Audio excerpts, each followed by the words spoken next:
My name is Jamie Sweet. I am the Associate Director of Programming for Pennovation Works. We have been working with this cohort of 10 companies for the last 6 weeks, and their improvement and progress has been admirable, and I'm very proud of them to get this far, and I'm really excited to see their final pitches. I'm going to go over some logistics, but first I do want to thank all of our experts, speakers that came throughout the weeks. Thank you to our mentors. Each company was paired with a mentor, and we also had some incredible just speakers and guests and everybody that supported the program. So, today's schedule. Each company is going to pitch for 5 minutes, and then it's going to be followed by 5 minutes of Q&A and feedback from our lovely panel of judges. And let's meet our judges. Jenna, Shanis, Rick Genzer, and Katie Ruether.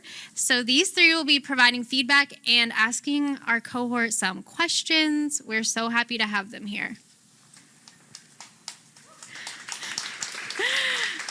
We have a couple of fantastic prize packages that we've put together. So at the end of today, we will be announcing our overall winner and the winner of the best pitch. So without further ado, we're going to get into the main event, which is our pitches, and I'm going to pass this over to Baleena.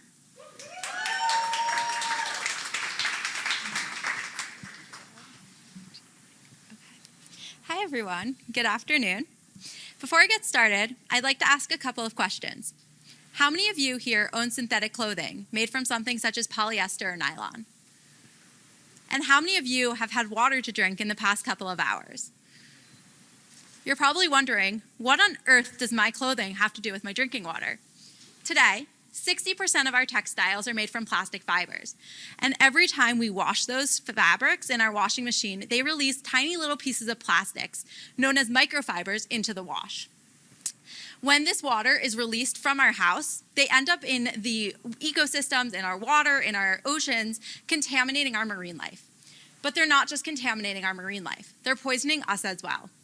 94% of US tap water and 25% of commercial seafood products contain microplastics.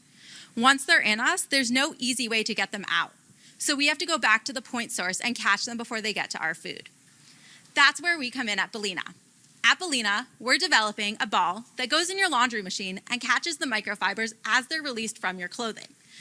It's made up of a porous, flexible outer shell that surrounds and protects an inner filter. Water flows through the pores in the outer shell into the highly tortuous pore structure of the inner filter, which captures the microfibers, as you can see in this micrograph here. It's a really convenient product to use. You can just throw your Baleena ball into the washing machine with your clothing, allow it to tumble through a normal wash cycle, and then at the end of multiple cycles, when your inner filter is full with microfibers, you can open up your ball and replace the filter with a new one and continue to use your Baleena outer shell. As such, we're looking at a razor and razor blade revenue model where initially you would buy a package of both an outer shell and an inner filter, but as you use up your inner filters, you would continue to purchase new filters, allowing you to get the best value for your ball while also getting the most efficiency out of your filters. Ours, compared to other products on the market, Baleena is highly effective, catching more than 50% of released microfibers. It's convenient for the consumer to use, and it's cost effective. Looking at our target market, our initial adopters will be young green consumers because this is an age group that has already demonstrated a willingness to buy eco-friendly products and to incorporate sustainable habits into their lives. Looking at some numbers, there are approximately 50 million young professionals in the United States, aged 20 to 34, and we believe that we can capture 31% of that market based on data existing about how many of this age group already use reusable recycling, reusable grocery bags, reusable water bottles, and similar products. Combined with a $40 annual revenue from our each customer, that gives us a target market size of approximately $595 million. In promoting our product, the most important aspect is going to be education and outreach. We need to educate consumers about the problem of microplastic pollution and encourage them to take action in their day-to-day lives. As such, we will be partnering with ocean conservation groups such as OceanWise and the Plastic Suit Foundation, as well as building up a robust social media presence. Of the consumers that we've talked to in this age group already about our ideas and their habits, most of them turn to social media for product recommendations. In reaching our early adopters, we plan to take a direct-to-consumer approach where we would sell our product directly through our own website and partner with local sustainability stores such as the Community Eco Store located in Phoenixville, Pennsylvania. When we expand our market, we plan to partner with larger businesses in the laundry and textile industries, such as Patagonia or Samsung. They would then bundle sales of our product with theirs. So for example, you buy a Patagonia jacket. Patagonia jackets are known to be really high shedders and release a lot of microfibers into the water. When you get your jacket, though, you also get a Baleena, which you would use along with your new jacket and help to reduce the amount of microfibers that your new jacket is shedding into the environment. Our team has been working on Bellina for over a year now. This project grew out of our senior design during our last year of our undergrad at Penn. We were awarded the President's Sustainability Prize in April, which provided us with $250,000 in funding for the next year. We are planning on using that funding for technical development and IP protection. Today, we're looking for connections to the fashion and textile industries, to people in the laundry industries who might be willing to partner with us later down the line, as well as to collaborations with sustainable businesses. We also are looking for connections with water filtration experts, which will allow us to develop our inner filter and ensure that we have the most effective product out there. Thank you.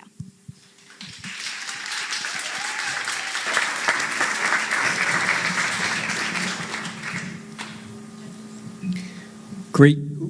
Hello. Hi. Great job. Really well done.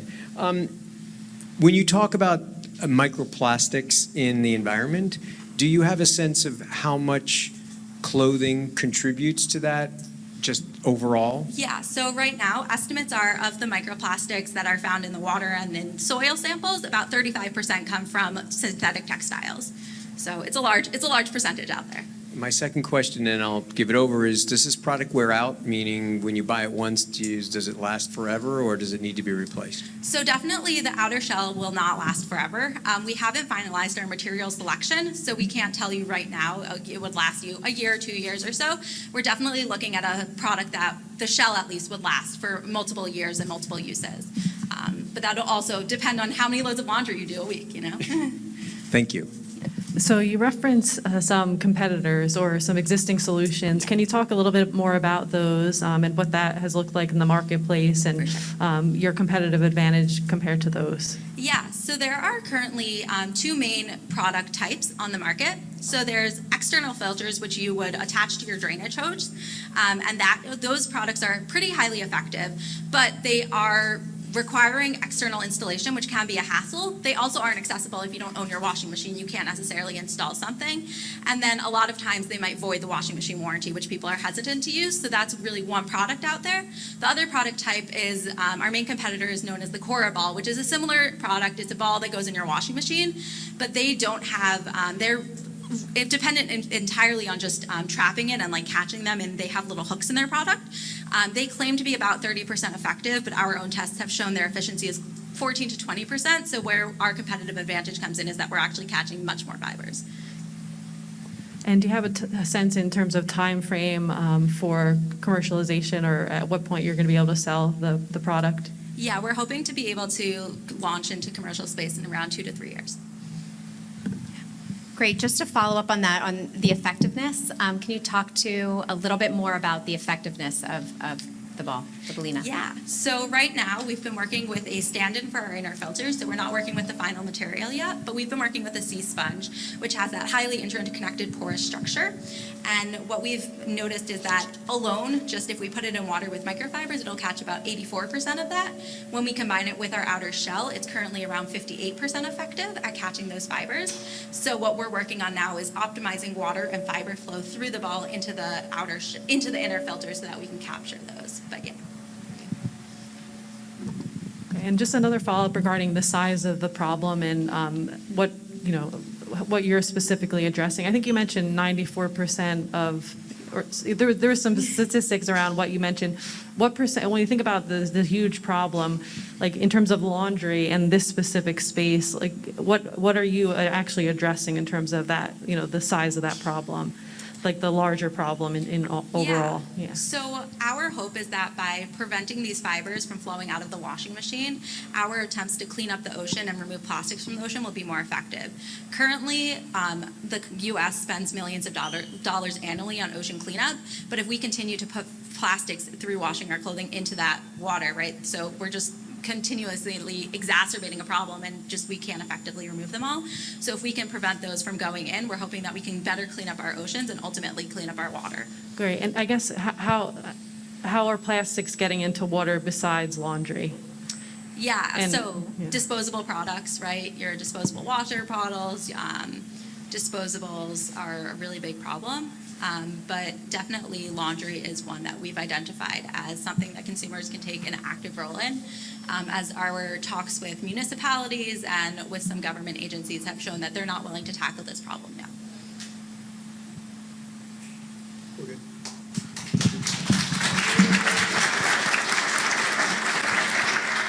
Hi, everybody. I'm Sarah, and this is my co-founder, Zaning, and we are here to welcome you to Maeve, the first innovation in the eating disorder space. People usually can pinpoint a moment when eating disorder thoughts begin. Over time, these thoughts grow and get louder, and it creates this echo chamber of negative body image. Everyday objects become triggers, so a quick glimpse in the mirror becomes an obsession, and food becomes an internal tug of war.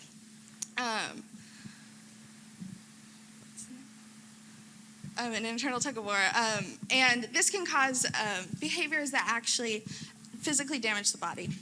Eating disorders require psychological, behavioral, and physical healing, but providers tend to focus on only the main priority, which is physical health, before treating thoughts and behaviors.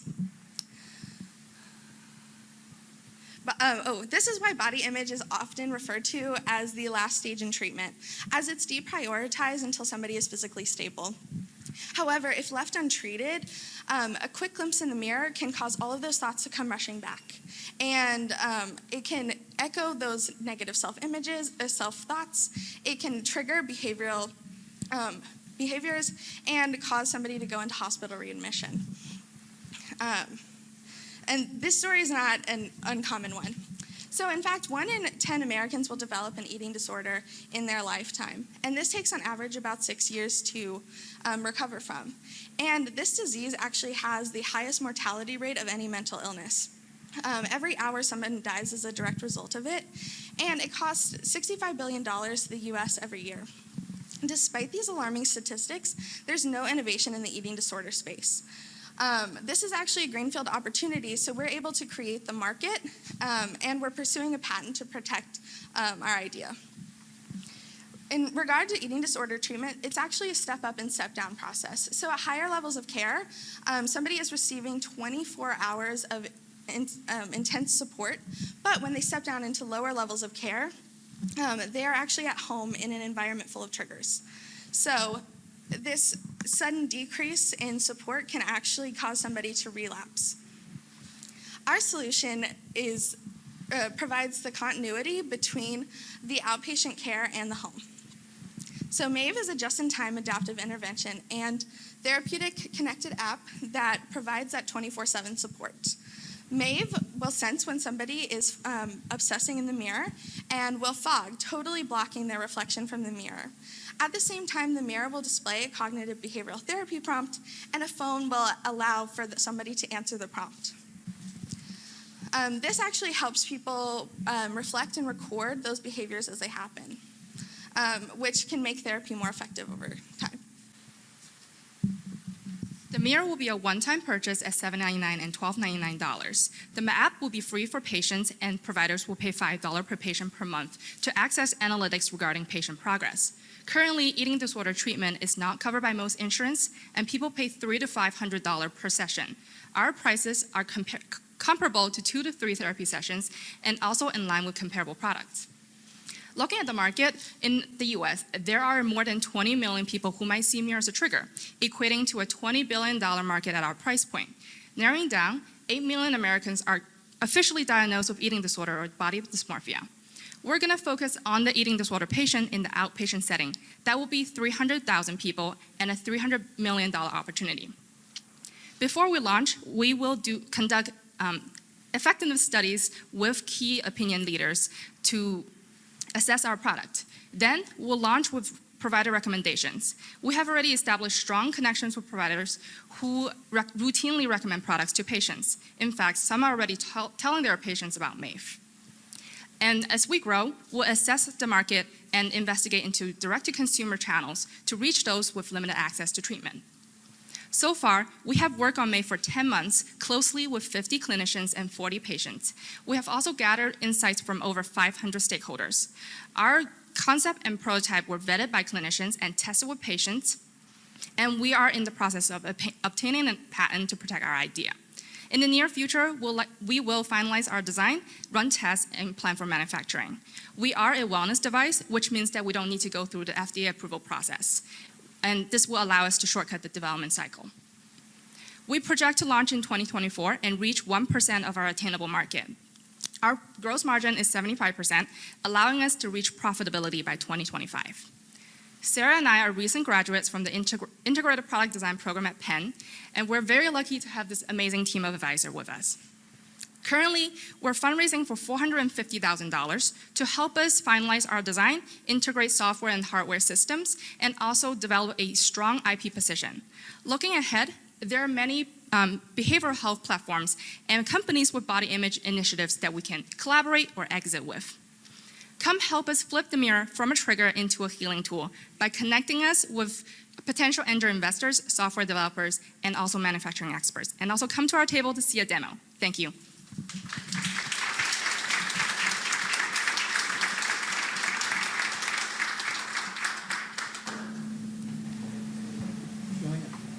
Great presentation. So my question is, how does it work when you have multiple people in the home? And kind of a follow-up is, how does it work if you have multiple mirrors in your home? So currently, based on our research, in most households, there's one mirror per adult in every household, and people usually have their go-to mirror to use. So if there's a patient, this will be their mirror for them to use. And we are planning on using different sensors to sense different people who might walk in front of the mirror to differentiate the user who are going in front of it. Yeah. Great presentation. So in terms of the pricing, I know you went through some of the information there.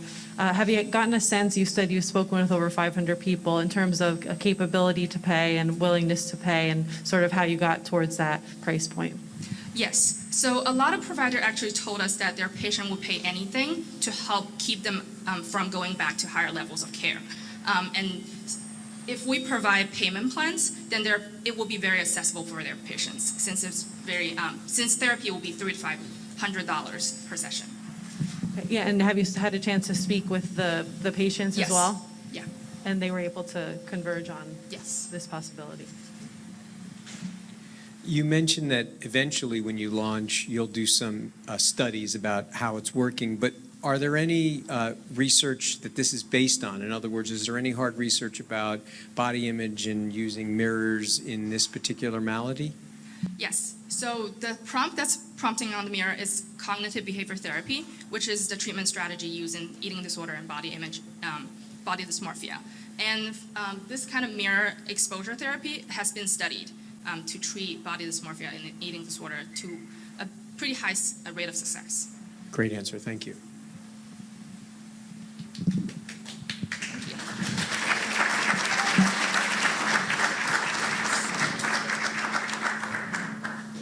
I'm Tom Ward, CEO of Epoch Boats. We're a hardware startup that designs and manufactures hydrofoil electric boats with a goal of disrupting the recreational marine industry and rapidly transitioning it from being a major source of pollution to being a net positive for the environment. To do so, we have to address the environmental aspects of boating, but we also have to have a product that people actually want. Only 2% of individuals that enter the boat buying funnel actually convert into boat owners. 42% are deterred by the notorious maintenance issues related to boats and downtime. Another 35% are deterred by cost of ownership related to those same maintenance events and fuel issues. In terms of environmental impact, the boating industry consumes 1.5 billion gallons of fuel a year and emits as much non-CO2 pollution as 600 million cars every year. There's only 300 million cars in the US right now. All of these issues are caused by internal combustion engines.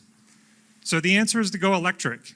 Immediately, boat owners can get $1,000 a year average savings on maintenance events and fuel and spend less time in the shop. They can see a 99% reduction in local emissions.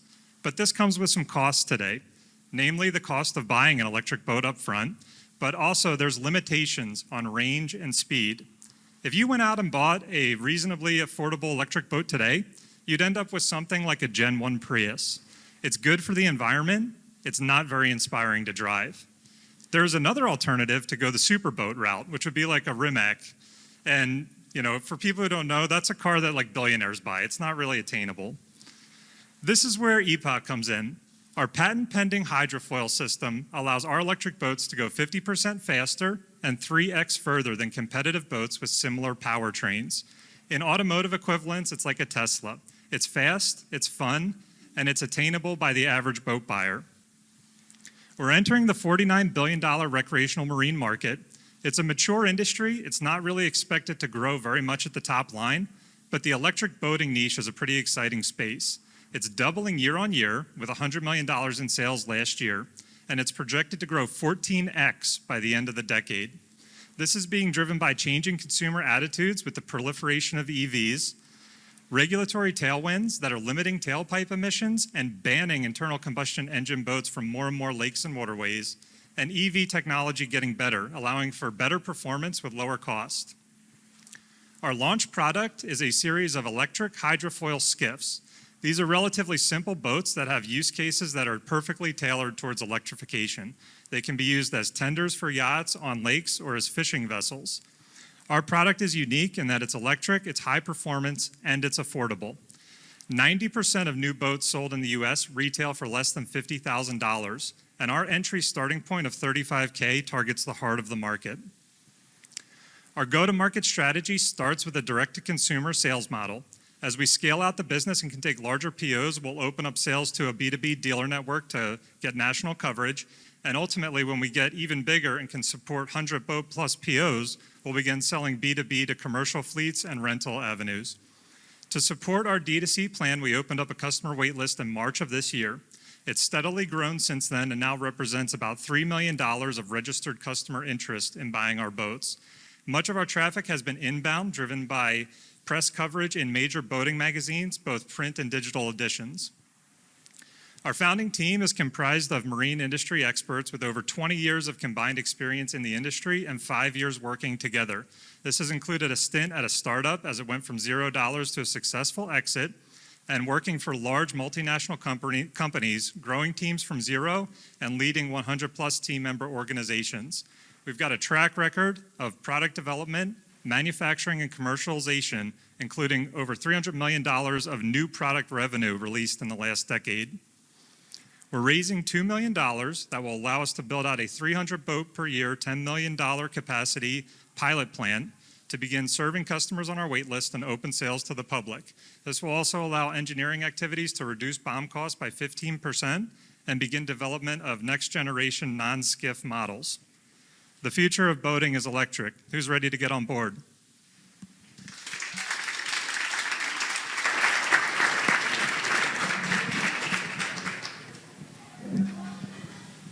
Okay, so really nice presentation.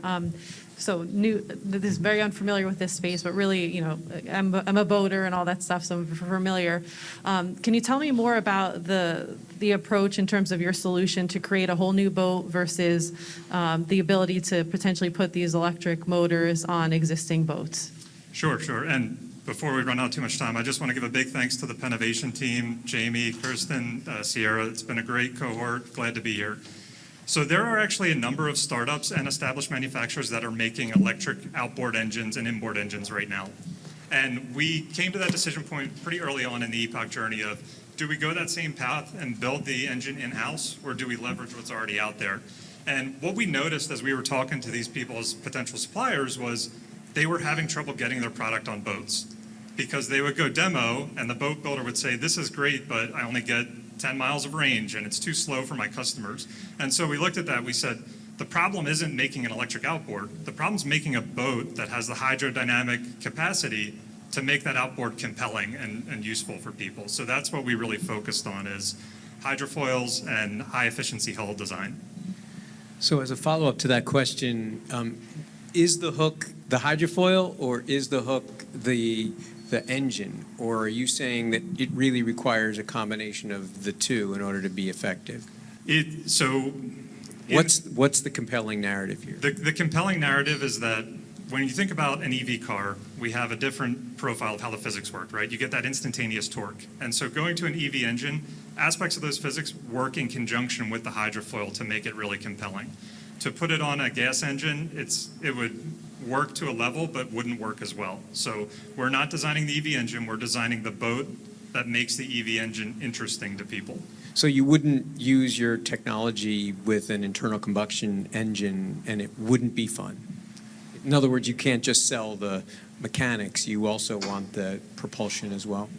I won't say it wouldn't work. It would work, but there are more benefits you get from going to EV with this particular technology. Thank you.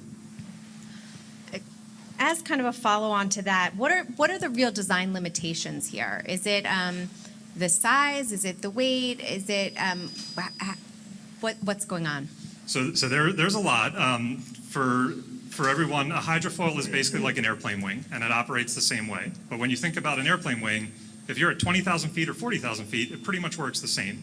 In an on-water application, we have about 6 inches of window to operate in there. So that is a really key aspect of the deep tech portion of this, is making sure that we can manage that window.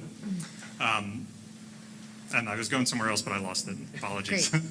And then also, can you tell us about the charging, how it works? So most boat owners actually trailer their boats. About 90% of boat owners are also homeowners, and they take their boats off the water and they store it on their property when they're done. And that is our main focus, is people who are going to have trailerable small boats. They'll charge it at home, they'll spend a day on the water. If it's Memorial Day weekend, they won't have to navigate Wawa parking lots trying to put gas in their boat, which is miserable enough without a boat. And they come home and plug it back in and they're good to go. One other quick thing related to the Tesla comparison, right? In terms of the electric vehicle, makes a lot of sense, but was curious about, the simplicity of the prototypes that you're demonstrating and the Tesla having, these nice features and, bells and whistles and user interface and stuff like that. Can you tell us more about your understanding of the features that are going to be required to be included in the boat to allow the customer to be happy with their purchase? Yep, so boating is, the product lines in boating are a little bit more diverse than what we see in the automotive industry, right? You can have a ski boat, you can have a fishing boat, you can have a tender, and they all come with different levels of features. We're purposely targeting a price point and market that we know really well, and we know that the feature set we have today works for that market. But skiffs are just our entry point. So next we're going to go to bass boats, and we're going to go to bay boats and pontoons, and as we scale out, we'll get more sophisticated with the features that we offer because those customer segments demand it.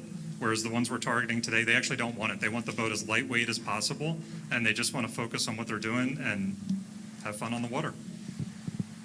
I have one more question.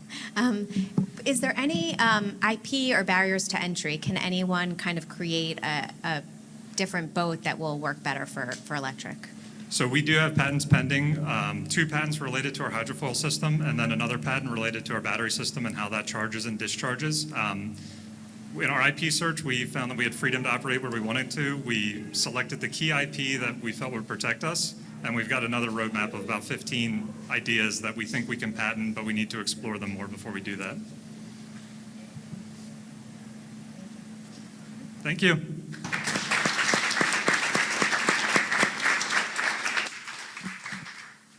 Hello, everyone. My name is James Radowski. I'm the co-founder and CEO of Treveo Technologies, and I appreciate your time today. So did you know that Philadelphia used to be the cleanest city in the nation? Clearly you didn't. I can hear some laughter.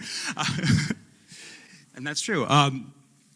Ben Franklin is credited for founding many firsts in this city, including the nation's first hospital, library, and fire department, but he's lesser known for creating the first trash removal and public sanitation service here as well. Not to mention, of course, the University of Pennsylvania. Because of this, Philadelphia has historically employed hundreds of street sweepers, and from 1947 to 1959 held the title of the national cleanest town. Now, this is obviously no longer the case. And that's our problem, and that's labor and litter. Proper urban sanitation and litter removal is a vital service, but it has historically been very costly and challenging to execute because it's been labor intensive. Automated solutions do exist, however, they tend to be larger scale. They're more suited for street cleaning rather than cleaning pedestrian areas. This is proving to be insufficient to meet the problem because these areas are still largely cleaned by hand. Our solution is a semi-autonomous modular cobot that works in conjunction with a sanitation worker. The worker removes litter from unreachable areas and places it in small piles behind them. The robot follows behind them, sweeping up and collecting the litter in a more efficient manner. This reduces the physical exertion of the worker and enables them to cover more distance in the same amount of time. Now, what's different about us isn't really our sweeping ability or even our autonomy. Other solutions on the market exist that do that. But rather, we're focusing on the modularity of it. Rather than building a single-use, complex, expensive, autonomous sweeper, we're building a semi-autonomous robot that is modular and can be repurposed easily to do many different things. Ultimately, our competition is the human workforces that we're aiming to augment rather than replace. So we need to be able to perform a similarly wide array of tasks as they can and do so with ease and economically. This modularity is what enables our go-to-market strategy. We're currently targeting the leadership of facilities management and public sanitation departments of organizations such as business parks, commercial development districts, as well as private organizations such as universities and theme parks. Anybody with a large area with a lot of foot traffic that needs to be cleaned. These organizations typically provide the service themselves, or they contract out to our final option, which is commercial cleaning companies. Our modularity enables us to grow with our customers' needs throughout the year. So for instance, we'll start off with doing litter removal in the summer, transition to sweeping up leaves in the fall, change out the tools attached, and we can switch to snow removal and de-icing in the winter. Change out the tools attached again, and we can go to power washing and cleaning in the spring. And it's as simple as doing that, changing out the tools that are attached to the robot. Our sales model for now is going to start off with a direct-to-consumer model, direct sales. We represent a cheaper and more effective way to upgrade and augment your existing workforce rather than hiring on additional staff to grow out and meet your current problems. And we do that efficiently. At full technological maturity, we're going to aim at a robot as a service model and provide our robots as a semi-autonomous fleet, or excuse me, a fully autonomous fleet. And we're targeting larger scale government and enterprise clients with that. Our team consists of myself and my co-founder and CTO, Reza Rastegar. Reza is an experienced AI and data science executive with 15 years in the field. He's got a track record of delivering millions in AI-based business value. And myself, I'm a robotics engineer. I have a background in marine navigation and GPS-denied navigation, as well as autonomous systems. We're currently wrapping up development of our beta prototype, and we're looking for testers this fall, particularly in the fields of public sanitation and facilities management. We're looking to get the robot in their hands, test it and get feedback from them. And in conjunction with this, we're raising a $750,000 pre-seed round that's going to help us iterate on this feedback that they give us. We're looking at incorporating their feedback into our design and arriving at an MVP this time next year. Again, my name is James Brodowski. I'm the co-founder and CEO of Treveo Technologies. Thank you very much for your time today, and I look forward to your questions.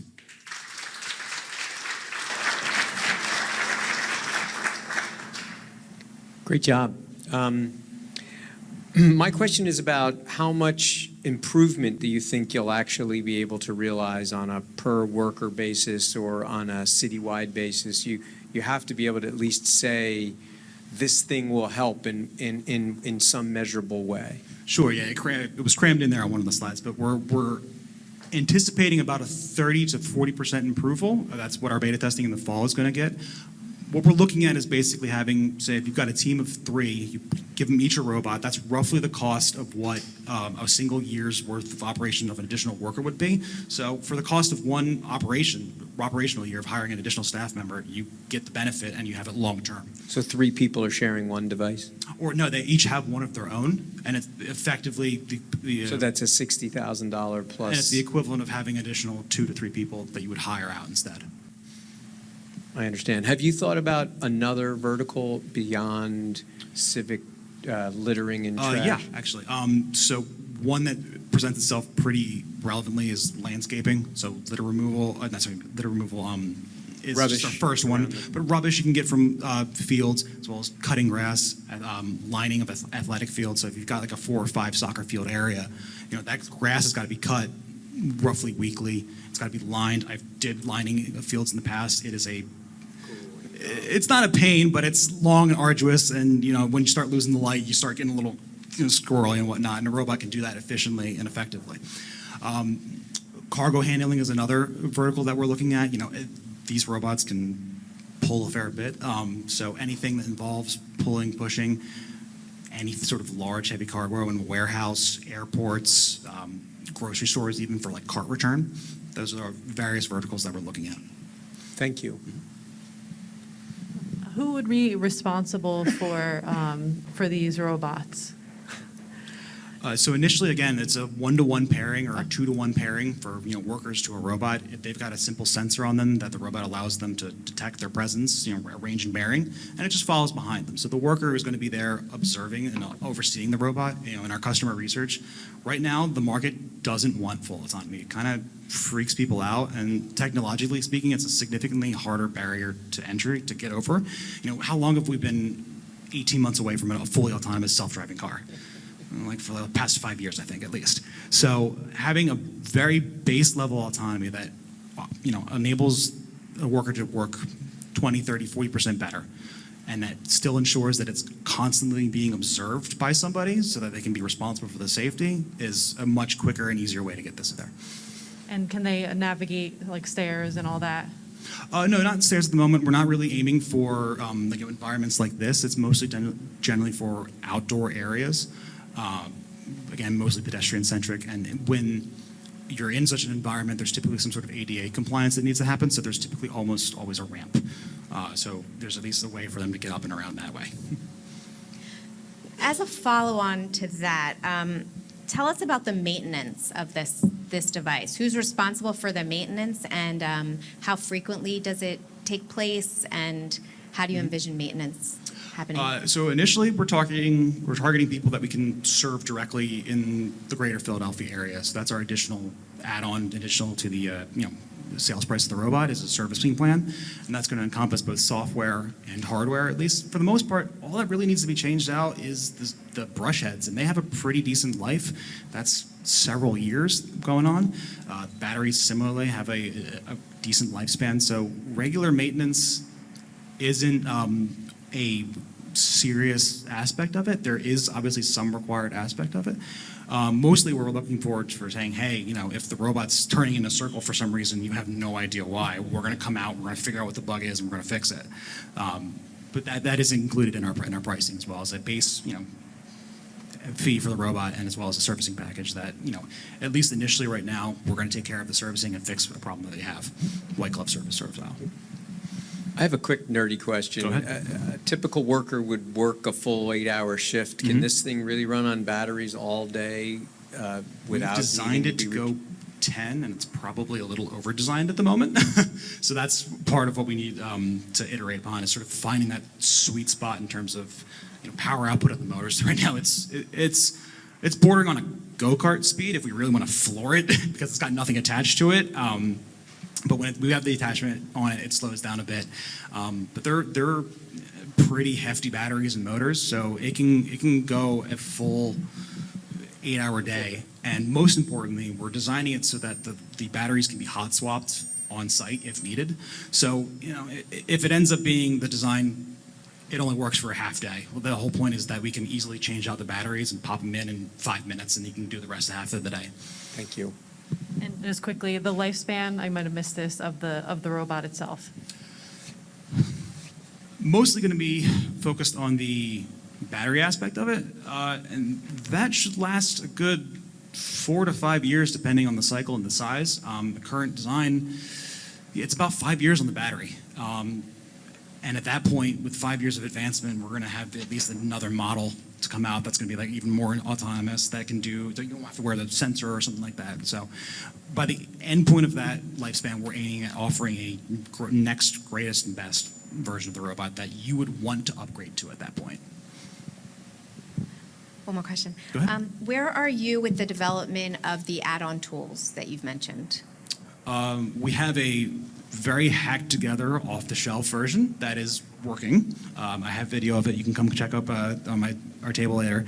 From that, it works, and that's going to be our next sort of main feedback. Right now, we're trying to prove out the use concept and making sure that people actually will be able to use this and want this fall. But there's tons of options available for commercial sweeping equipment. And again, the whole point of our robo is that you just basically hitch it up to it, or you stick it on the front and it pushes and pulls it. So while we will aim to develop some internal, IP for various tools and attachment, it's not necessarily end all be all with what we're offering. Thank you very much.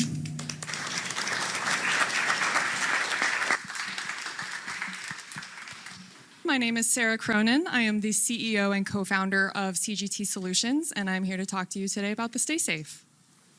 So, a growing problem. As many of you may know, autism is a growing diagnosis in the medical community. We are up to 1 in 44 kids being diagnosed with autism. And what you may not know is that elopement or wandering from home is actually an enormous problem in this community, and it is the #1 cause of death in kids with autism. Up to half of kids attempt elopement or wandering, and the #1 location of elopement is from home. So what are we doing to deal with this problem right now? So current strategies can be grouped into 2 different methods. We have preventative and reactive. Preventative is the applied behavior analysis route. Applied behavioral analysis therapy is an old proven method of changing behaviors in kids with autism. It's delivered by a person, and it's usually delivered in the home. Different ways people are trying to deliver this more readily these days is putting it through teletherapy or telehealth with these companies. The other side is reactive of location trackers, usually GPS trackers. We've got the Care Band, Life 360, Angel Sense, and I put the Apple Watch on here as well because as we go forward, it's inevitable that more of these companies with wearables will develop this tracking ability as we go forward. So what do we want to do? We want to combine the preventative and reactive methods. And how we're going to do this is we're hoping to build a hardware with both GPS and ultra-wideband capabilities. What's ultra-wideband? It's very fancy Bluetooth is what I hear from my engineer, and it gives us accuracy of up to 1 centimeter. So we're going to do that, and we're going to get real-time data collection as the wearer moves around the home. On top of that, we want to build software that really will deliver those ABA techniques, focus on the prevention, give that reward and praise, be customizable to the home so you know when the kid leaves or not, or where they're standing. And if they do leave, you get that instant alert. And then on top of that, we would like to test on top to develop it further. Our current market, our total addressable market is 1.1 million school-age kids with autism in the US today. There's a little bit of wiggle room on either side of that spectrum. And then our market fit, we've already talked to some parents, and parents definitely want help. I'm sure if any of you in the audience have kids, if your kid runs away from home, you want help with that. You want to help be able to prevent that, et cetera. And we hope to do 40 to 50 customer discovery interviews. Our target market primarily right now is caregivers. We hope to expand into day programs and educational settings. And our go-to market strategy and pricing model, they're both in development throughout this customer discovery phase as we go forward. But our pricing model right now is likely going to be a hardware and software buy with a subscription model on top of that for ongoing revenue. Excuse me.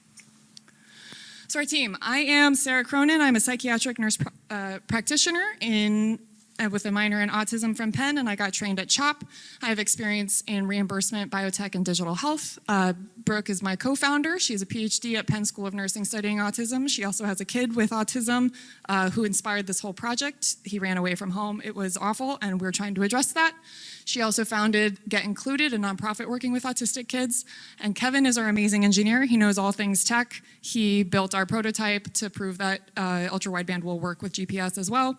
And we're hoping to add on an ABA therapist with a passion for tech delivery for ABA as well as knowledge with elopement. So our ask is we're hoping for funding to build those 2 to 3 prototypes right now so that we can develop that to put the software on top of that. It'll be about $150. We have a quote from NextFab to make those 2 to 3 devices with some wiggle room. And we're also looking for connections. So any ABA therapist with a passion for tech, passion for trying to digitize that ABA delivery into the home. Also connections and mentorship for applications to the Small Business Innovation Research Fund, Penn ICOR, and any potential users for feedback and customer discovery. And again, I'm Sarah, and nice to meet you guys.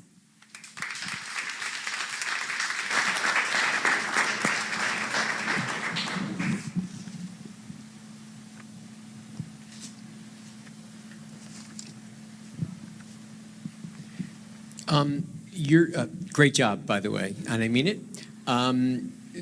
You've chosen to go a combined hardware and software approach, but you've asserted that there already is a piece of hardware that may be capable of the Apple Watch and of the like.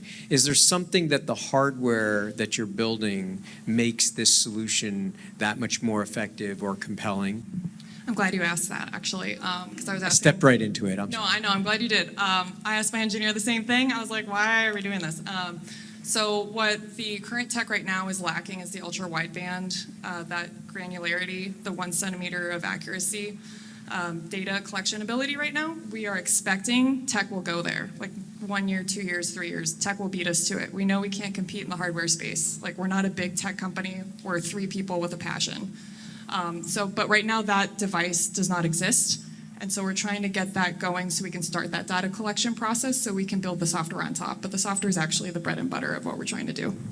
I mean, I'm pretty small, but not as small as 1 centimeter. So why is it that much granularity you need in order to make sure a child is not wandering outside of the home?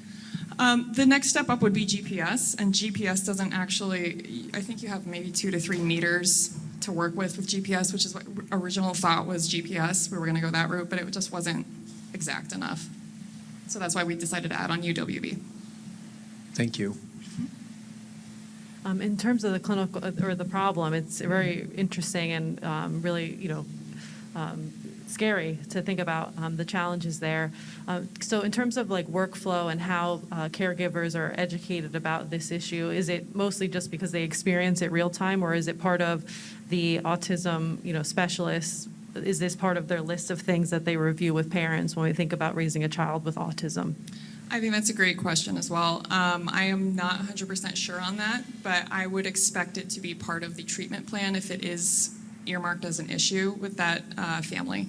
And when you approach your customer discovery, it sounds like you're in the process of that. You might also try to understand the existing approaches that these parents are taking to prevent this, right? And really, Exactly. Are they paying for anything? Are they coming up with, simple ways their own that they've jiggered to come Right. up and really trying to get a sense of that would be helpful. Yeah, no, exactly. And I know that the current plans for elopement are just so multifaceted right now that we're trying to essentially group them together and make them more accessible to families, since a lot of it is like a single ABA therapy kind of one-on-one treatment program right now. Not really scalable. Can you tell us a little bit more about the use case from the parent perspective, how they get alerts and how it looks, how it would work? Well, we had that idea actually at the beginning of the accelerator, and then throughout our accelerator, we've had a nice development of rewriting of like what we're really trying to do. We have an idea for the app side, our original idea was to have an app with the device, and so you're a parent, you're using your app, and you get a beeping alarm saying, I call him Little Jimmy as my autistic kid. Little Jimmy left the home. This is where he is. You can go get him this way, and it would be like a blinking alert, or the parent would have a watch. But that's also gone back to the drawing board and what we're really trying to answer here is can we digitize ABA delivery in the home? And that's what we're kind of going for. So I had an answer for you, but now I don't know if it's as relevant anymore. And what's the real benefit over something like a Life 360? So Life 360 is on the reaction side again. So it could be totally helpful if a parent just wants to know if little Jimmy leaves, but we're trying to prevent that as well and change that behavior. Just one more quick thing. In terms of other use cases, thinking about, senior, and caregivers around that, do you envision a need there also? We've both gotten that question a lot and addressed it originally. We did look into what seniors use, and what we didn't find is a lot of ABA application to the dementia community.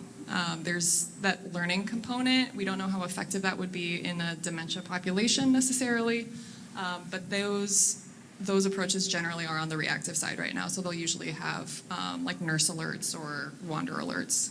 Yeah, and one other thing in terms of the autism community, it sounds like for the customer discovery, you might want to explore just nervous parents in general for kids, right? And seeing what that looks like through your interviews. Yeah, absolutely. Thank you. And we're on the break now. My name is Godfrey Cherry, cardiology, and co-founder and CEO of Paraventricle. Well, did you guys know that heart failure is the #1 diagnosis in the hospital for folks who are 65 years and older? Did you guys also know that heart failure is the most common reason for preventable hospital stay in the U.S.? Well, unfortunately, 1 in 5 people will get heart failure in their lifetime. Well, what's the problem? Well, data back in 2017 showed us that heart failure led to 1.1 million of hospital stay with associated costs of $11.2 billion. Well, the reason for that is multifactorial. As you can see, medication non-compliance, as well as diet non-compliance, as well as inappropriate medication are the main reasons as to why people kept coming back to the hospital. And by 2030, it's estimated that 8.5 million of people will have heart failure with the associated cost of $70 billion. That's a lot of money. Well, what's the problem? Well, this graph is complicated, but there's a reason why it's complicated, because the regimen is complicated. On the y-axis, you can see the different strategy. On the x-axis is the name of the medication. So you come in, you have heart failure, you are started on medication A, you come back in 4 weeks, you get a blood work, you get blood pressure, and then you start back on the new medication, or they up-titrate the dose of your medication, right? It's very complicated. And the point is that it's very time-intensive, as well as labor-intensive, require a lot of frequent monitoring, as well as follow-up and patient engagement. There's a few interventions in this space, but unfortunately, a lot of those interventions lack contextualization. At Paraventricle, we have this personalized digital platform where we believe that seeing the whole person behind a patient leads to better health outcome. Let me tell you a little bit more. So this is a schematic of how it works. So Ashley's diagnosed with heart failure. Ashley signed up for our platform. Ashley also designates a social support person as a main person who will be helping and caring for her. So Ashley also responds to weekly survey about certain social health determinant, as well as input her weight and a blood pressure on a weekly basis. So that data is sent over to us. Our AI processes that data and makes some recommendation based on current guideline. Those recommendations, as well as referral, have to be approved by Ashley's providers. Once approved, they are sent back to Ashley, as well as the Ashley main social support person. And then once that referral loop is closed, or the recommendation is closed, Ashley get rewarded. What's our value proposition? Our value proposition from a clinician standpoint is that we'll get better adherence to recommended titration schedule. As you recall, it can take up to 1 year, 2 years to get to the optimal medication to prevent people from going back to the hospital. From a patient standpoint, we get people who are better educated. We get more engaged in their care. We also get a better understanding of some of the social health determinants that are driving people to get back to the hospital. And from a health system and insurance standpoint, they are saving costs, and then you have increased revenue as well too. As I know, there's a few competitors in this space that are currently working, but unfortunately, some of those competitors lack some of the contextualization. They also lack equitable access to some of those Medicare and Medicaid patients. So currently, here's the market size. It's estimated there's 6.2 million people living with heart failure. And most recent data showed us that roughly about 99% of those folks are not on optimal regimen. And you can understand why. It's a complicated regimen. You have to get back to the physician or the clinician every 4 weeks, and sometimes you just can't make it because of schedule, or you just don't have space. So it's a very complicated reason. There's a reason for that. And we believe that we can grab 50% of this market share as part of a platform. So currently, what we're deploying is a subscription model where we'll charge $299 per patient. And currently, based on Medicare data, 20% of all Medicare discharge have a readmission within 30 days, costing about roughly $15K per readmission. So imagine that if we can cut this by 10%, that can translate in $1 billion saving for Medicare. And if we talk to just the hospital system, if we cut down that readmission rate by 50 or 70%, that translates into a net saving roughly about 50% net saving for the hospital. So our ask is that, number one, we are seeking to raise $750K for a platform as well as for beta testing. We're also looking for a partnership to get along this way. So who's ready to get more people out of the hospital and back in their home to live a good quality lifetime?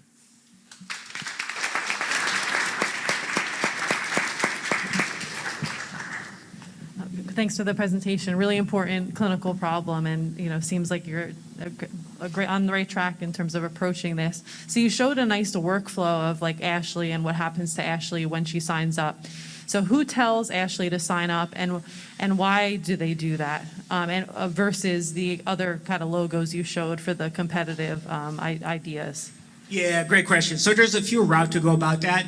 Our company is looking to go directly to insurers. For example, if you go to Medicare and ask Medicare, hey, if you have your patient signed up for this service, and so subsequently Medicare will ask the provider, and then the provider will encourage Ashley to sign up for the service. So there's a different way to go about it. You can go to the health system directly, but we choose to go with the insurance just because we know the dynamic between the health insurance as well as the hospital systems. And then how will the health insurance, if we go with the health insurance, how will they decide yours is the right one versus some of the other ones that you listed?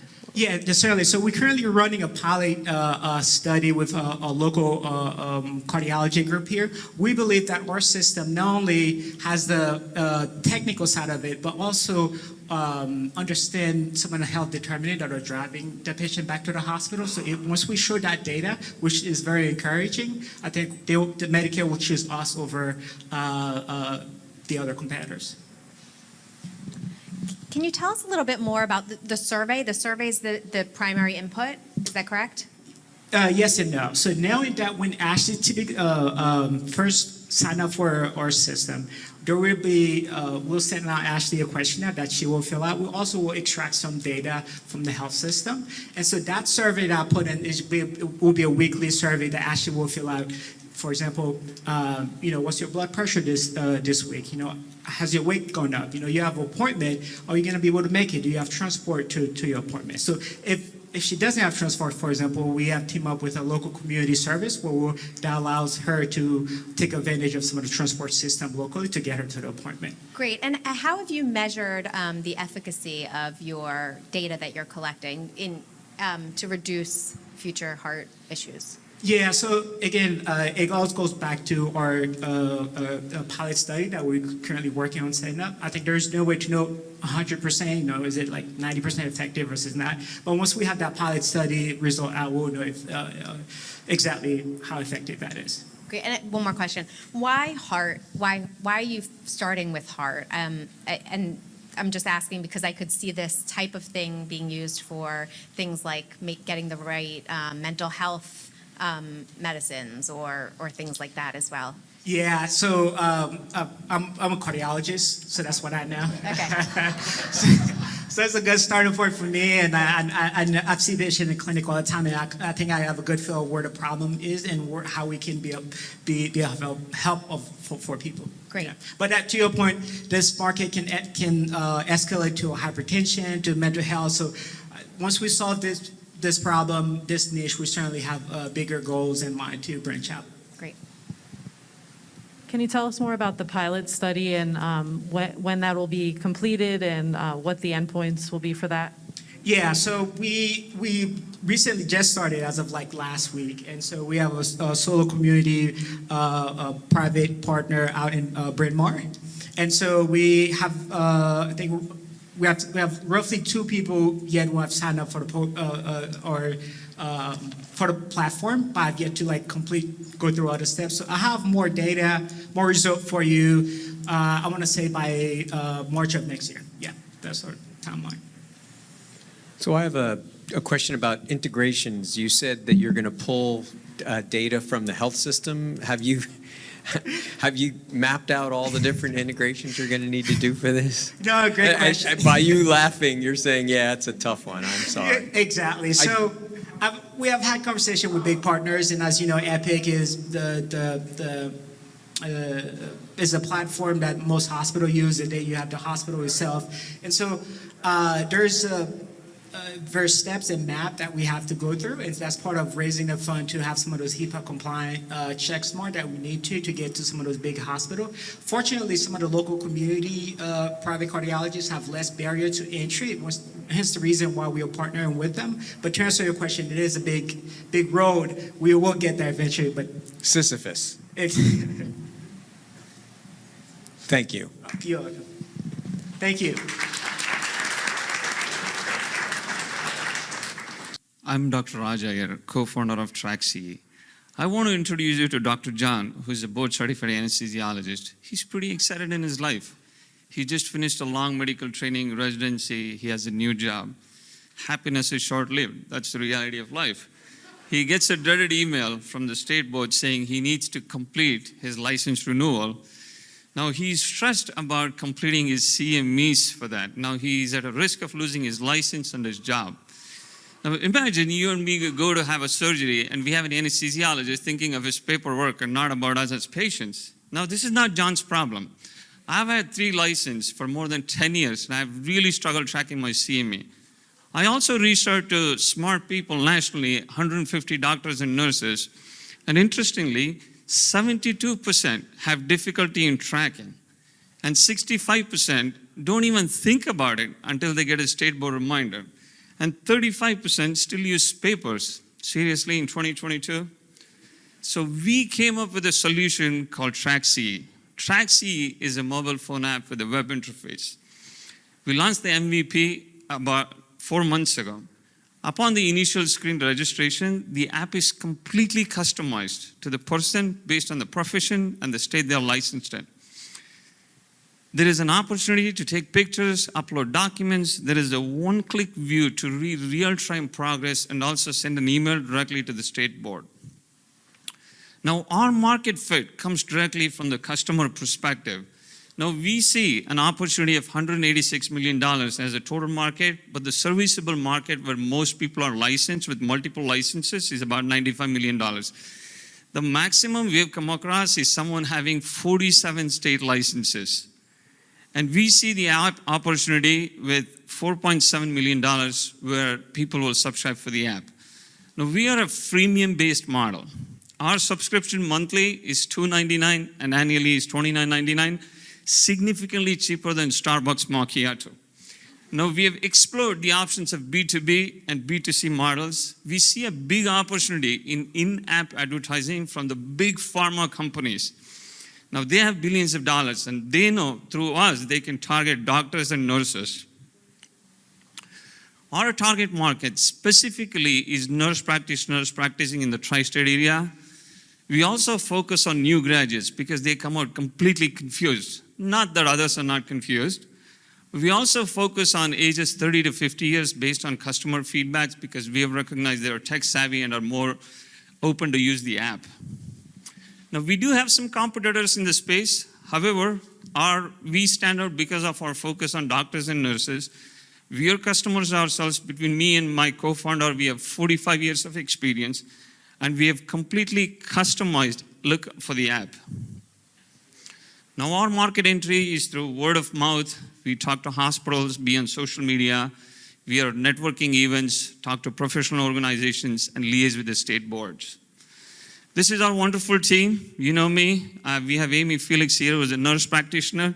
And Carl Cross comes to us from the Fox School of Business. He's our business consultant. And we have Deepak and Bharat, who are based in India. They help with digital consultancy and marketing. Over the last 6 weeks, we have had good progress. We have had 22 customers sign up. That's 22 real people. And we have had funding from the American Nurses Association. And we have had some networking. So our ask for the next 2 years is to raise $450,000 so we can achieve our milestones of having 10,000 users, generate $20,000 in monthly revenue, partner with state boards, and expand our team with a CTO. Who wants to be a part of Track C and help doctors and nurses focus on patients? Thank you.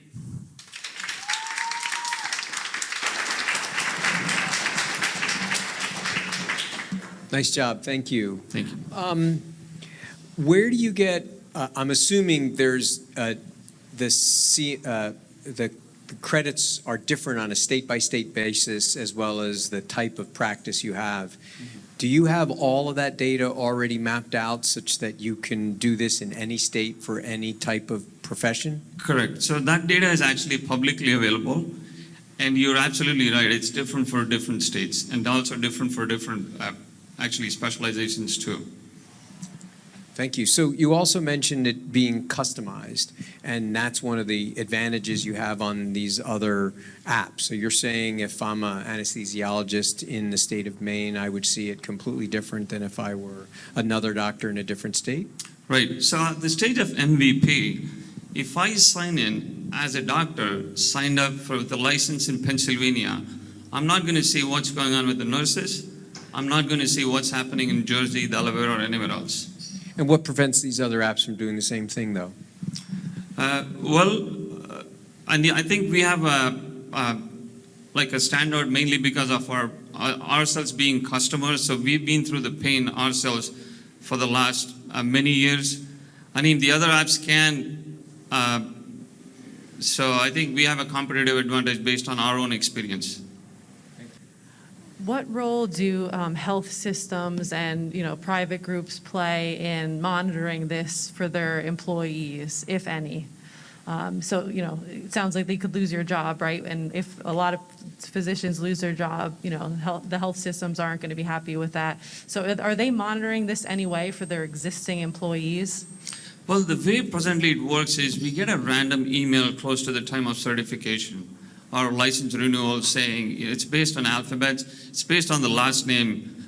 So, and then there is a set month when the license gets renewed. So we get those emails, and then people start scrambling to see where all they can get credits from in order to complete those 50 or 100 CME, whatever they need for that year. But does the employer of the physician also monitor this for them? No, unfortunately, the employer is off the hook. It's completely on the individual. So are the credits being tracked manually by the users? Are they inputting? Presently, yes. Okay. And then what's your vision in terms of the value? In addition to just tracking, will you be offering ways of them getting the credits? Yeah, so absolutely. So our vision is that once people see that they're lacking in some credits, we want to offer them courses right there so they can actually go and finish the course and get their credits. Plus also we want to liaise with the state boards so those credits can automatically get ported to the state boards as opposed to people manually keeping a track of them and sending it to the state boards. Great. And then also, do you have a plan of how to acquire customers in a bigger way? So our focus, we're currently working on the marketing experts, but however, our focus right now is to go B2B, talk to hospitals, although we do recognize the pain points for B2C and B2B are quite different. So we do have those pitch in mind as to how we speak to those bigger hospitals and then come from a hospital perspective so they can actually sign up a lot more people directly from there. Thank you. Just a follow-up to that, and that was also kind of the line of questioning I was trying to understand. Like, what is the value proposition for the hospital system to recommend something like this? Well, although the hospitals are not responsible for some individual tracking, however, if that individual gets into trouble, now they actually have a loss of their employee. I mean, with the present situation going where everybody is short-staffed, that would be more of a disaster. So. Yeah, I would be curious if the health systems were further interested in this, especially with this idea of like physician retention and physician experience and so something to think about too. Yeah.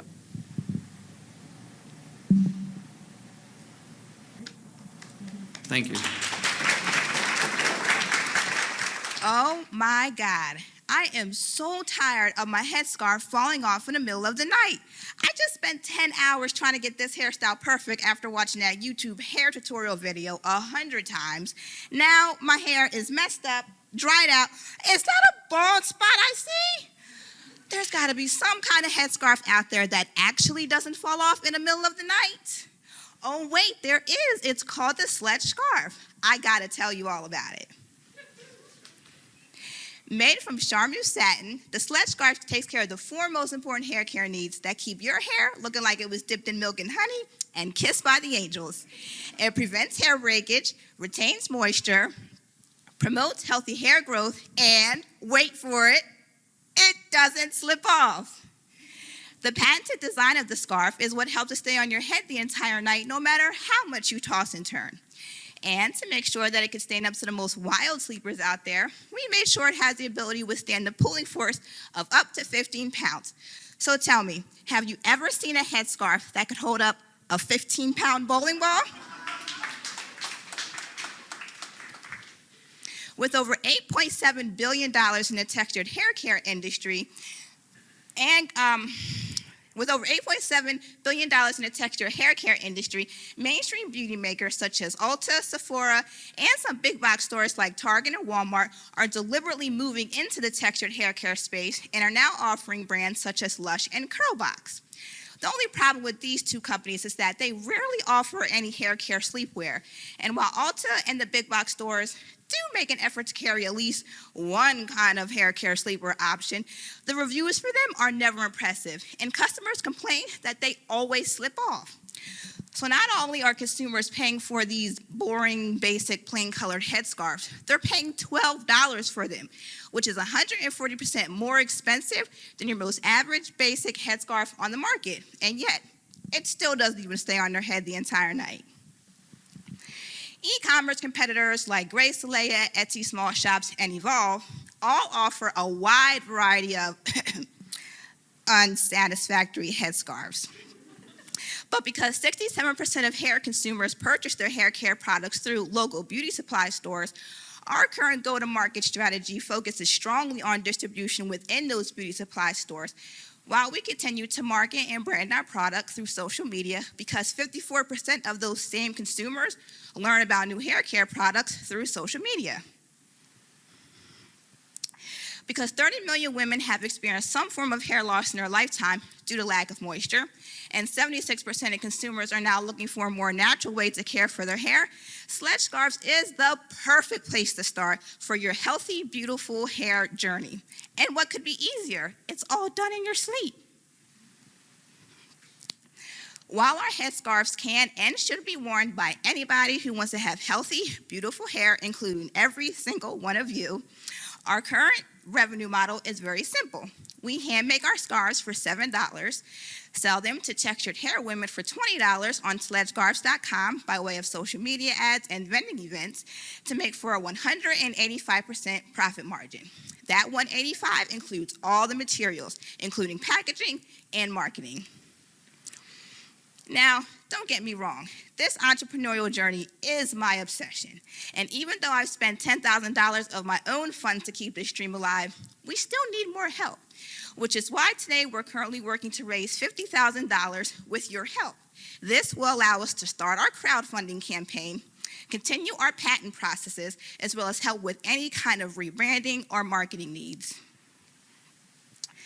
Sledge Scarves was invented and designed by me, Peach Brown, after 25 years of waking up and finding my headscarf missing and laying somewhere at the bottom of my bed after a night full of tossing and turning. So you see, I am my ideal customer, and I personally know the pain and the frustration that comes from a slippery, unreliable headscarf. This madness has to stop. And it has. The solution is Sledge Scarves.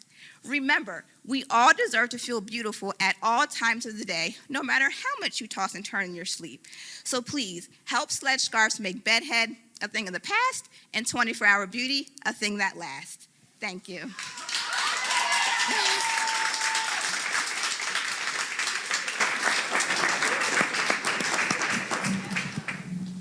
Excellent presentation. Thank Thank you. In terms of like the scaling this, so you mentioned it's handmade and you discussed manufacturing. So have you identified manufacturers and how that might change the profit margin? Yes, so the exciting thing about Sledge is that we were just granted our official patent this time last year.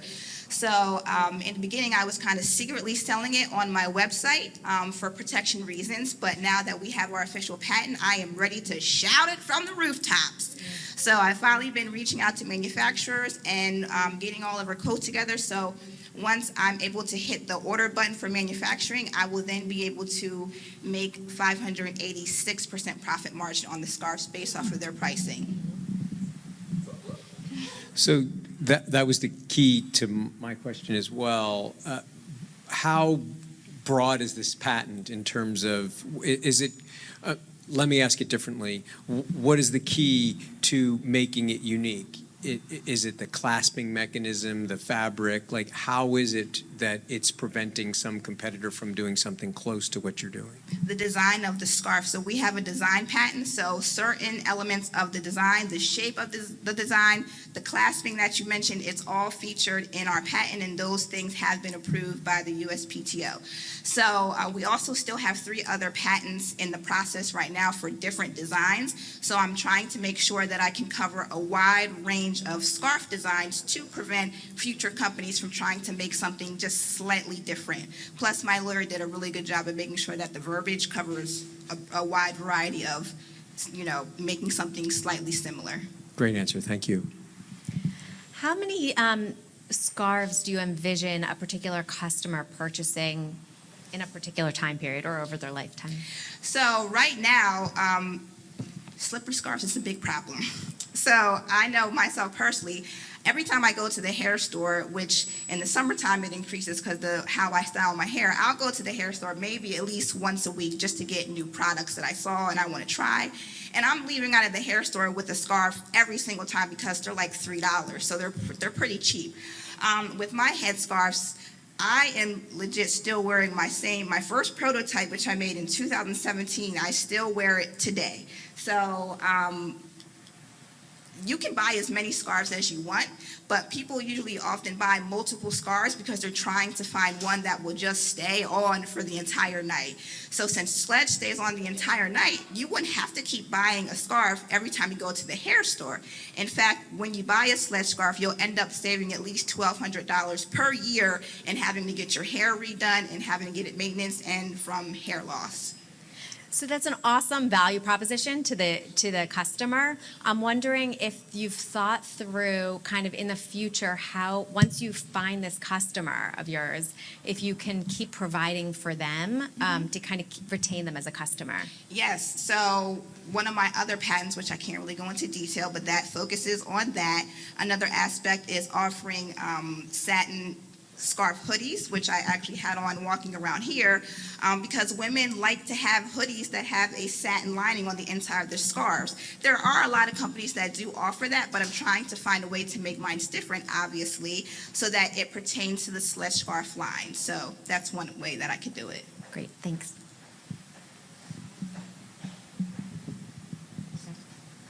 So to follow on to that question, do you have a marketing campaign that can articulate what the last question is, the total lifetime value of a particular customer? So if it costs you $10 to find a customer and you get $20 in revenue, total lifetime value is only $20. But are you expecting a customer, like what is your analysis come up with that the total number of scarves you do expect a customer to buy?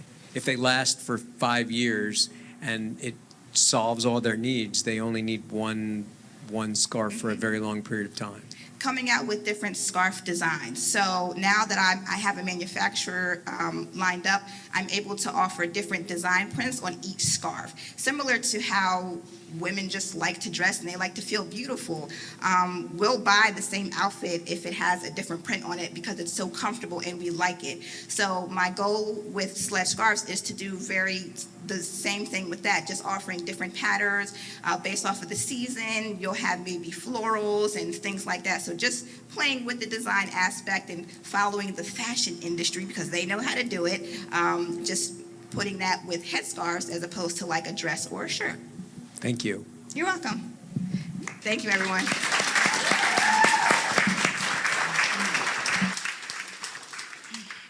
Hi guys, my name is Yash, and I'm excited to share with you all how we're bringing back what it means to be a student through Joji. Now, 2 years ago, I was a high school student, and it sucked. Let me show you why. I wake up at 6:30, cram, do some last-minute homework, get to school by 8:05.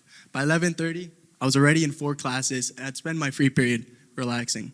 I'd grab my lunch, head to my MUN club, go to PE, finish school, and at 3, I was already on the tennis courts. At 5, I'd head home, start doing homework, have dinner. 8 p.m., finally, it's time to relax.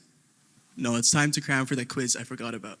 At 10:45, I start doing SAT prep, and by 1:45, I'm asleep, just to go to sleep, wake up, and do it all over again. You see, I wasn't the only student who had this experience. We surveyed over 960 students who all expressed the struggle of managing their student lives, many of which who even feared that they weren't ready to advance for life after school. So imagine a world where students just had to be students, and not these organizational monkeys running around trying to manage their lives. That's the world that we're envisioning through building Joji.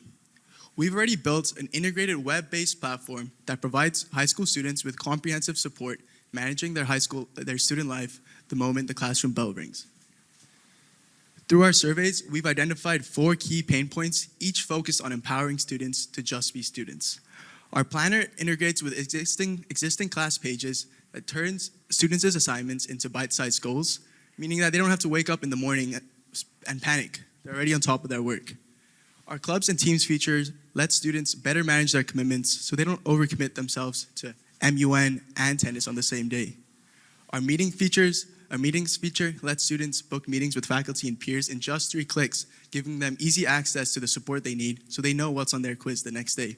And finally, our virtual study space turns that late night SAT grind into a more enjoyable, more productive, collaborative study session with students as peers. In order to support schools, Joji needs to integrate with existing tools at schools to make it effortless for an administrator to onboard Joji. And that's exactly what we've achieved through our partnership with Global Grid for Learning. Through our partnership, we're able to integrate with pretty much every student information system and learning management system out there, allowing us to rapidly scale when we launch. In terms of what's out there already, EdTech is crowded with solutions claiming to be full student ecosystems. But what they're lacking is a focus on student interactions and acknowledging that student needs exist outside the classroom. That's why there's a clear opening in the market for a tool like Joji. We're the first ever personal management tool for holistic student life. So what about the teachers? We spoke about the students, but what about the teachers and administrators? Well, teachers and administrators have their hands full. They're stressed, they're overwhelmed, and they already have their own responsibilities.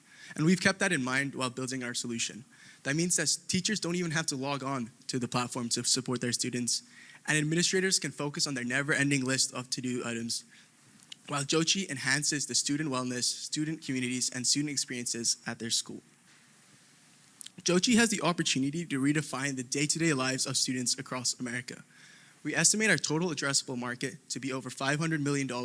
However, initially are going to be focusing on independent schools and charter schools given their shorter sales cycles. Thus far, pilots have been a huge channel for us to reiterate our platform. And we're super excited to be piloting Joji this fall at the Revolution School in Philadelphia. Through doing so, we're going to demonstrate effectiveness, develop our first case study, and after that, tap into 2 school groups that the Revolution School is a part of, the Innovative School Collective and the Pennsylvania Association of Independent Schools that we already have existing relationships with. After doing some more pilots, we'll focus on converting those early partners into paying customers and just keep going from there. We're a team of UPenn undergrads, graduates, and MBA students all building the tool we wish we had in high school. And throughout this process, we've been mentored by a number of individuals with a ton of experience in the space. Through the Pennovation Accelerator, we started working with Dr. Patty Boyle, who's helped us shape a stronger marketing strategy to break into schools as radars. This includes our completely free student success workshops that teaches students about productivity skills. We also, on Monday, finalized our first ever pilot, which we're, like I said, hyped about. Uh-oh, the slide's broken. But to summarize, we're addressing a major gap in education that's been neglected. With a market over $500 million and already one school using Joji in the fall, we're enabling students to just be students and focus on what really matters in these formative years, unlocking a generation of learners, thinkers, and creators that will not have the same schooling experience as me. If you guys know any administrators that would be interested in learning more or potentially even piloting Joji at their school, we'd greatly welcome an introduction. Thank you so much, and I'm excited to take your questions.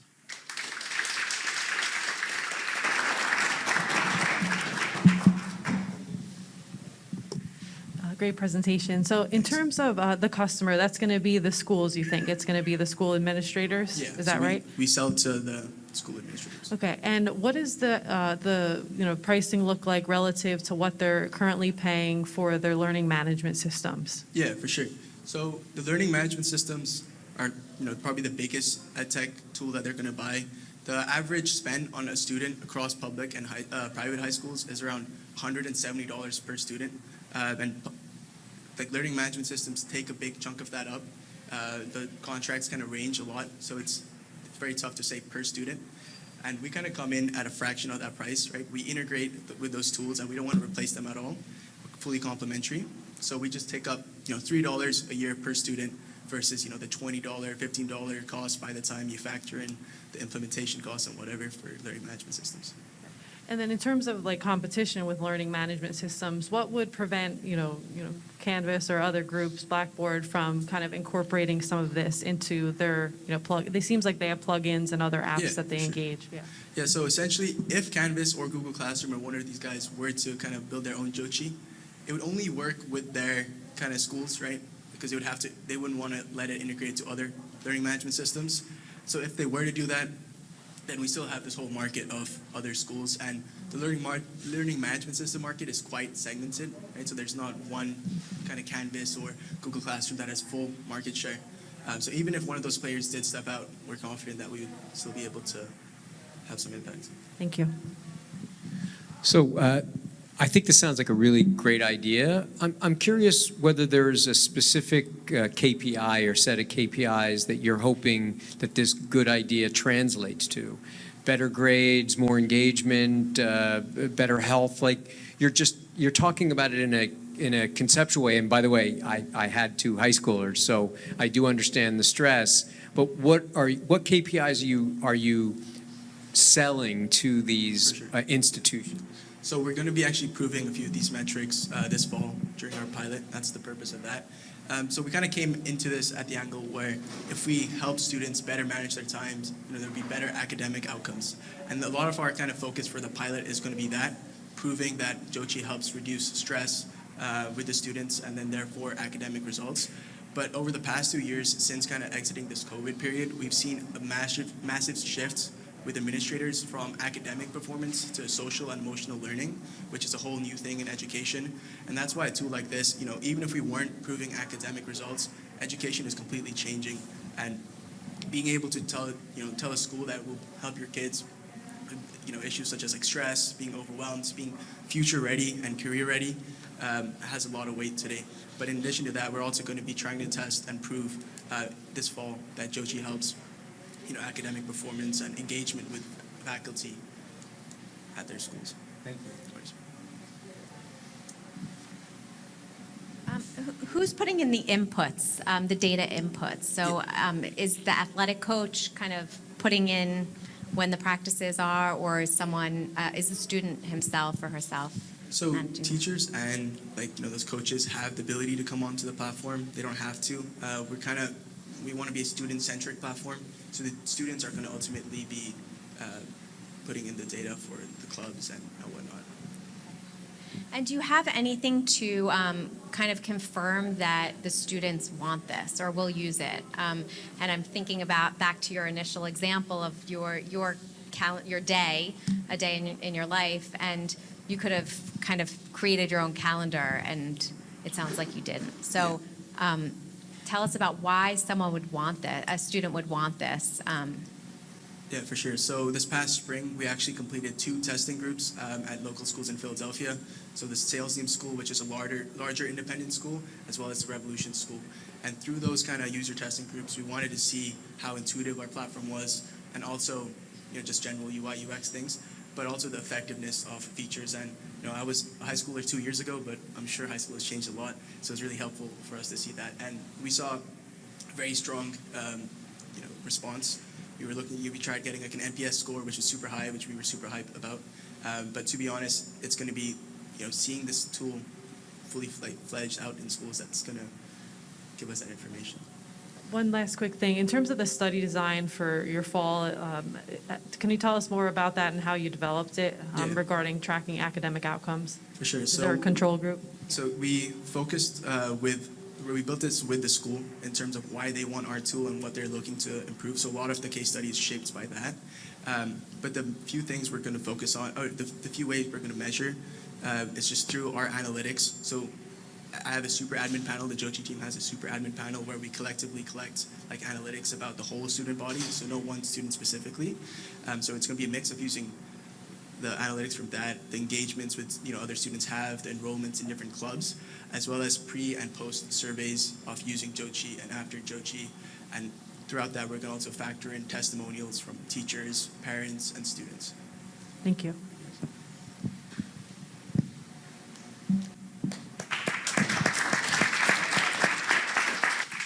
Good afternoon. My name is Arush, and here at ToxiSense, we're genetically engineering a greener world.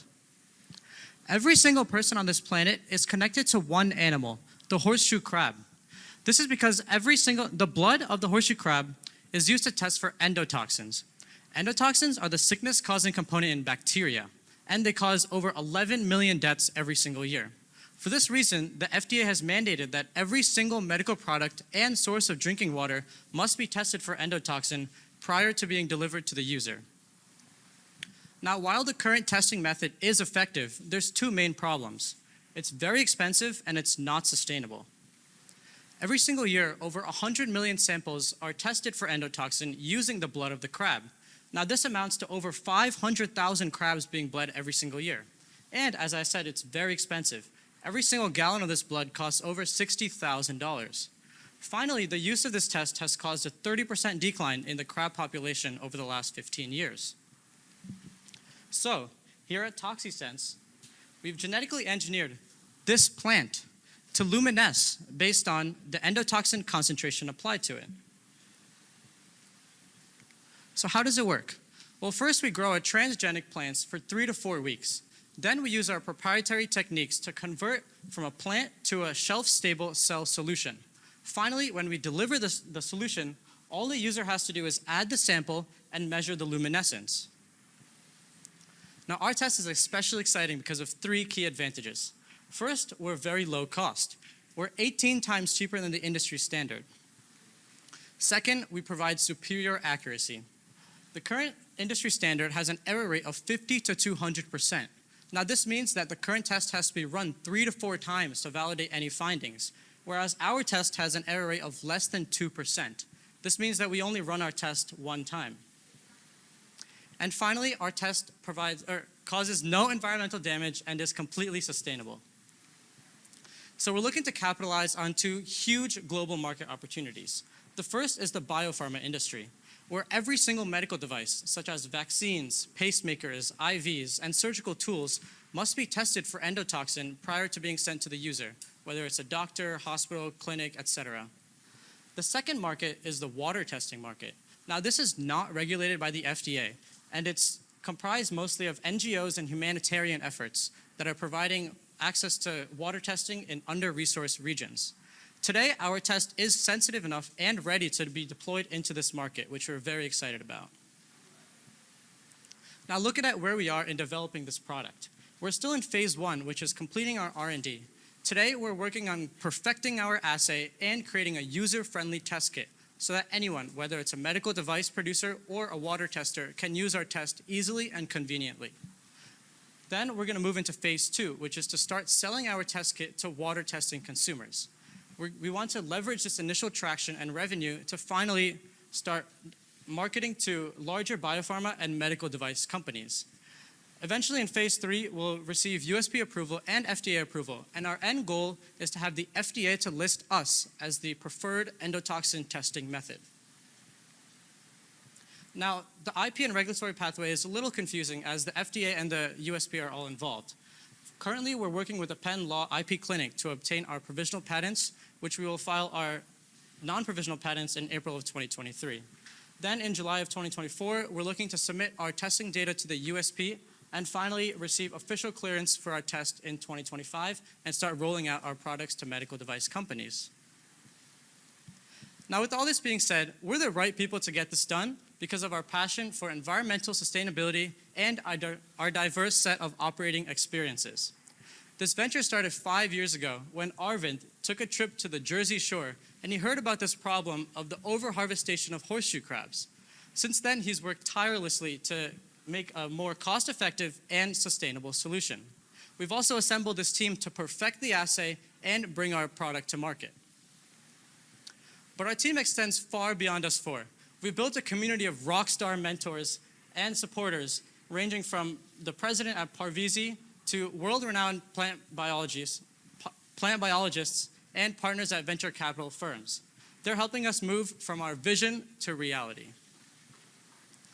Now, a key part of executing these strategies is raising $75,000. A few months ago, we won the Warden Startup Challenge, which was $50,000, and we've put all that into R&D. Now, raising the $75,000, most of it will go into R&D as well. And raising this money will accelerate our R&D process by 4 times, as we're looking to bring on more talent and more expertise. Also, it'll help fund our entire patent process, and maybe most importantly, boost our team excitement by 200%. At the end of the day, our grand vision is very simple. We want every single drug, medical device, and source of drinking water to be tested using ToxiSense's endotoxin testing method. Thank you.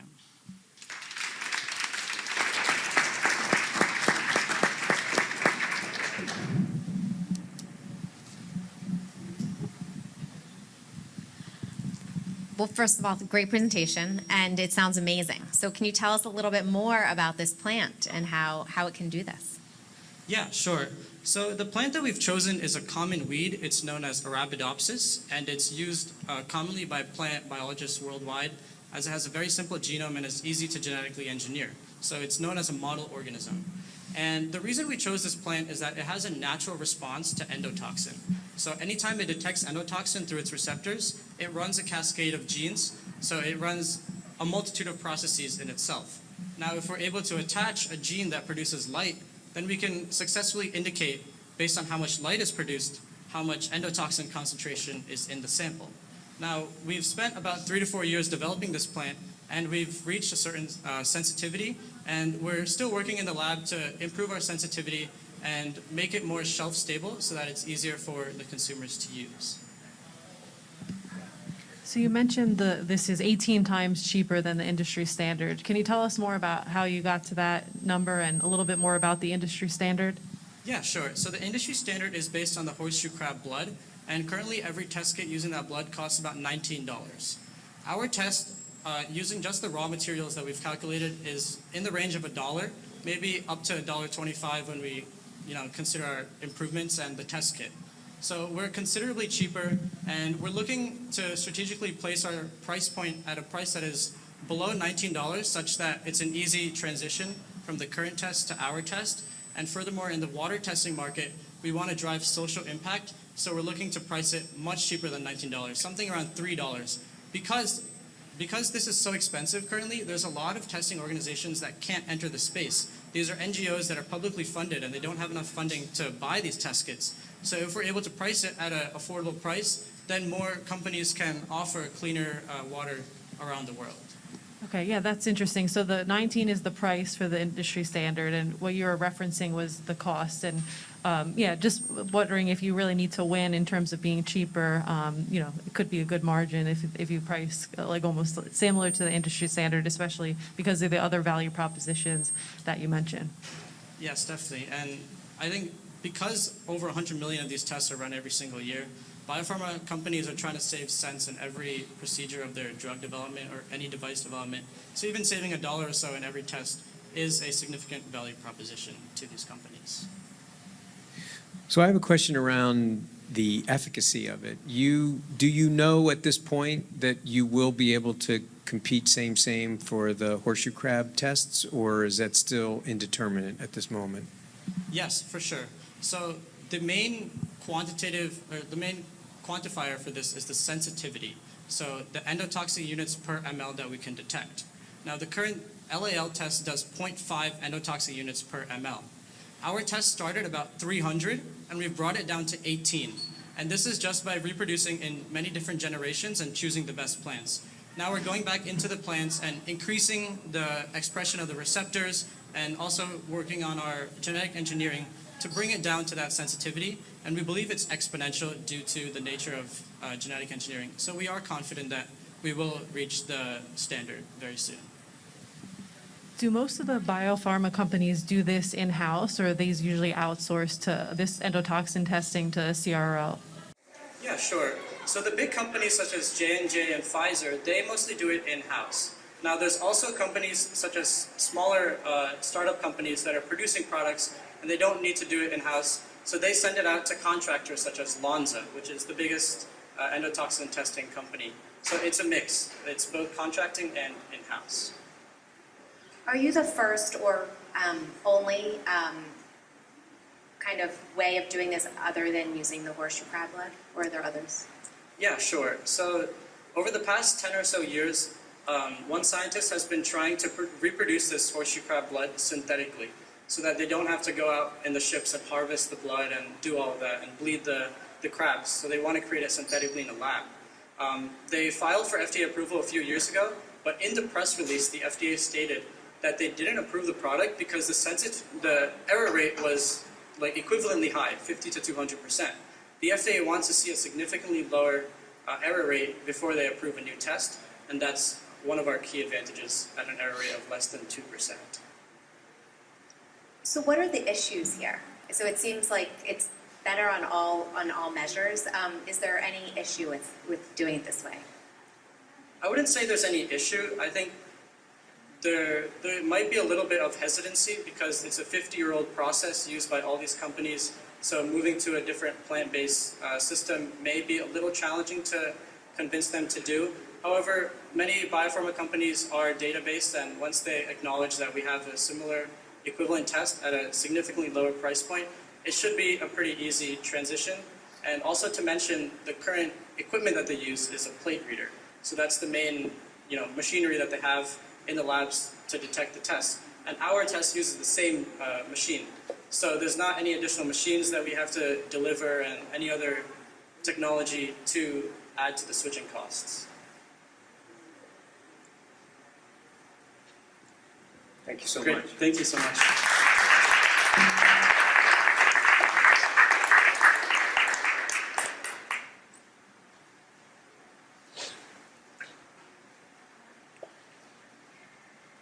Thank you so much. Can we give our cohort another round of applause, please?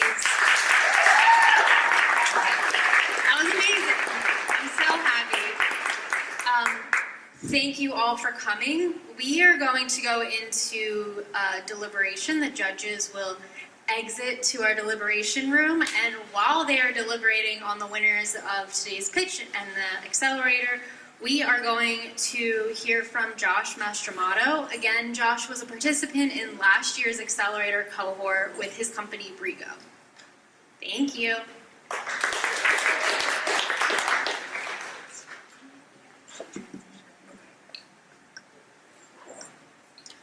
I was told to make this as long as possible since the judges typically drag their feet a little bit and the other speaker couldn't make it. So my name is Josh Mastromato. I am the co-founder and CEO of Rigo. And Rigo is a hassle-free marketplace to sell, donate, and responsibly dispose of furniture without warehousing or owning any vehicles. But why is that important? Well, at some point, we've all had to sell and give away a piece of furniture. And so we do the logical thing and we post it online, only to realize that we need 1,000 photos and we get bombarded with non-serious customer messages. If you do happen to find an interested buyer, you can't really figure out the delivery process. It's a bit of a nightmare. So you decide to do something good instead and just donate it. Usually they'll pick it up for free. But by the time you get in touch with a charitable organization, you learn that their pickup schedule is booked for weeks. And at this point, you're frustrated and you just want the furniture back. But imagine if that one piece of furniture was actually 5 pieces. Excuse me, or 10 pieces. At this point, it stops being a fun graphic, and you're desperate to get the stuff out. And that's exactly why we see images like this. I'm sure some of you have seen this because I took it right around, or I took this photo, I should say, right around the corner. And when people are left with a lack of time and resources, junk removal or doing this become the only viable option. And according to the EPA, that leads to over 12 million tons of furniture landfilled each year in the US alone. It's the equivalent to over 80 miles worth of couches, or enough to fill up the Atlantic City Expressway from here to your favorite casino. And less than 1% of all that furniture can actually get recycled. And further, by going through traditional junk removal, consumers are missing out on almost $11 billion worth of potential resale value in their used furniture. And so that's where we come in. Rego solves these problems by taking that really complicated process and simplifying it into just one step. So now all you have to do is upload a photo of your furniture, and then we connect it with the best potential buyers, charitable organizations, and disposal services in real time. So once you upload the photo, your job is done. We just alert you once your furniture is getting sold, donated, or disposal quotes are received, and then you get one easy-to-use dashboard to check your progress whenever you want. So the real magic is that you get your time back, because Rego handles all the moving pieces in the back end for you so that you don't have to. But let me take a step back, because I was asked to give an update, not a full-blown pitch. So I want to talk a little bit about how we got here from last year. Because for those of you that were here last year, which is hard to tell because it was virtual, you probably saw a slide that looked like this. And you heard about two founders that were driving this Dodge Caravan around along with some U-Haul rentals, collecting furniture throughout Philadelphia.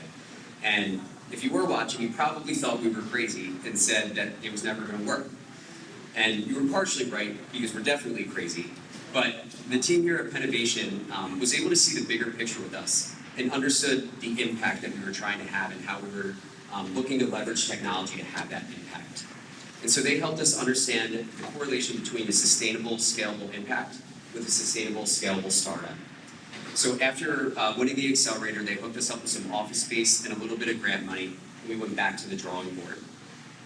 And we leveraged the learnings from the accelerator plus our new plan to get ourselves into the Techstars Social Impact Accelerator powered by Cox Enterprises earlier this year down in Atlanta. And in Techstars, we successfully pivoted Rego to an assetless model, meaning we now coordinate all the moving pieces without warehouses or owning any vehicles. So we don't have to worry about building inventory or vehicle fill rates. We're just the technology piece. And since pivoting from February through June, we've been able to grow our transactions an average of 95% month over month. And that's allowed us to divert over 60,000 pounds of furniture away from landfills in a short amount of time. And now for the moment we've all been waiting for. The winners of today's pitch, Peach with Sledge Scarves. Congratulations. And our overall winner is Bellina. Thank you. Congrats.